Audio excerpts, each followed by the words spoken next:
All right, welcome back, everyone. If you're currently gearing up for a competitive exam, or honestly, if you're just a massive geography nerd like me, you are absolutely in the right place. Today, we're diving straight into a rapid-fire session testing our general knowledge on the major rivers of India. We're going to lock in this crucial info so perfectly that you'll have it memorized without even breaking a sweat. So grab your notes, get focused, and let's jump right in. But hey, before we officially kick off the quiz, I've got a fascinating little brain teaser for you. Do you happen to know which Indian river crosses the Tropic of Cancer not just once, but twice? It's a really wild geographical anomaly. Just keep that question cooking in the back of your mind. See if you can form a guess as we go through this explainer, and we'll reveal the answer a little bit later on. Okay, let's hit question 1. We're starting with an absolute classic, a foundational geography must-know. What is the longest river in India? I want you to literally make a mental guess right now before I show you any options. Forcing your brain to actively recall the answer is exactly how you build that rock-solid retention for test day. So, let's see how your guess lines up. Could it be A. Godavari, B. Ganga, C. Brahmaputra, or D. Sindhu? I'm going to give you just a split second here to lock in your choice. Which of these absolute giants takes the #1 spot for length within India's borders? And the answer is B, the Ganga. If you guessed the Ganga, excellently done. You're starting off with a perfect score. Now, what's genuinely astounding here is the sheer scale we're talking about. The Ganga boasts a total length of approximately 2,525 kilometers. By covering that massive distance, it definitively takes the crown as India's longest river. Do yourself a favor and burn that specific number right into your memory, 2,525 kilometers. Let's shift our gaze southward for the next one. Question 2. Which river is known as the Ganga of South India, or alternatively, the Vritha Ganga? Now notice how this specific river is being directly compared to our last answer. That tells you it carries some serious geographical and cultural weight in the southern part of the country. Take a look at these 4 contenders. Is it A. Krishna, B. Kaveri, C. Godavari, or D. Narmada? Which southern river holds this really prestigious regional title? Trust your gut here and pick your answer. Drumroll, please. It's C, the Godavari. Fantastic job if you secured that one. Now, the absolute key here is understanding the why behind the name, because if you know the why, you'll never forget it. Vritha Ganga literally translates to the Old Ganga. It gets this title specifically because it's the longest river in peninsular or South India. So just like the Ganga dominates the north, the Godavari completely dominates the southern peninsula.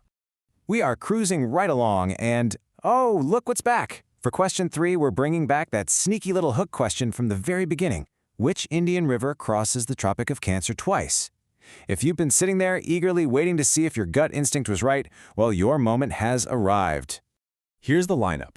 A. Mahi, B. Tapi, C. Chambal, and D. Sabarmati. Keep in mind, crossing a major latitude line like this twice is incredibly rare. It requires a very specific, almost U-shaped curved path. Which of these rivers actually pulls that off? The correct answer to this super tricky geographical puzzle is A. the Mahi River. Let's pause and emphasize exactly why this is such a big deal for your exams. The Mahi River isn't just one of a few rivers that do this. It's the only Indian river to cross the Tropic of Cancer twice, 0 others. That absolute exclusivity makes it a massive favorite for examiners. They love a record breaker. Moving right along, let's head over to the eastern coast. Question 4. Which main rivers form the Sundarban Delta?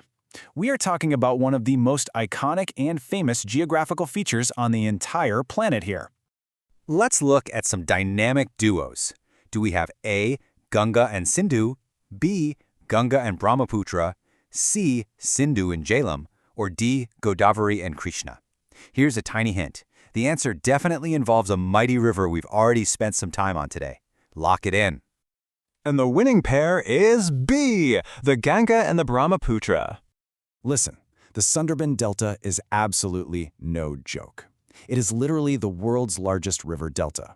It forms exactly where these 2 colossal rivers, the Ganga and the Brahmaputra, join forces and empty out into the Bay of Bengal. You definitely want to highlight that in your notes. World's largest, formed by those 2 rivers, located in the Bay of Bengal. All right, guys, we are down to our fifth and final question, and this one tests how well you know your directional flow anomalies. Question 5 asks, which of the following rivers flows west and falls into the Arabian Sea? Here are the final choices. A. Mahanadi, B. Narmada, C. Godavari, or D. Krishna. Now, if you're a savvy test taker, use your process of elimination right here. Think back to the facts we just locked in about the Godavari. Does it fit this western flow description? Make your final pick. If you said B, the Narmada, you hit the nail right on the head. Let's break this down real quick because it's a fantastic mnemonic trick. The vast majority of India's really large rivers are east-flowing, meaning they all eventually drain out into the Bay of Bengal. But the Narmada, along with the Tapi, are huge, glaring exceptions to this rule. They completely flip the script, flowing west to drain into the Arabian Sea. Recognizing the exceptions to the rule is vital for acing these geography tests. So let's do a super quick wrap-up to lock this all in, the whole shebang right here. We've got the Ganga reigning as the longest at 2,525 kilometers, flowing east. Then the Godavari, known as the Vrudha Ganga and the south's longest, also flowing east. The Mahi, famous as the only one crossing the Tropic of Cancer twice, heads west. The Ganga and Brahmaputra team up to form the massive Sundarban Delta in the east. And finally, the Narmada, pulling that unique western flow straight into the Arabian Sea. Take a mental snapshot of this, write it down, whatever you need to do to reinforce these facts. You guys crushed it today. But before we completely wrap up this explainer, I want to leave you with a little mystery to chew on. We now know for a fact that the Narmada and the Tapi uniquely flow west into the Arabian Sea. But what hidden geological forces actually make them flow in the complete opposite direction of almost every other major Indian river? Honestly, it involves some absolutely incredible ancient tectonic history. I highly encourage you to go down that rabbit hole and see what you find.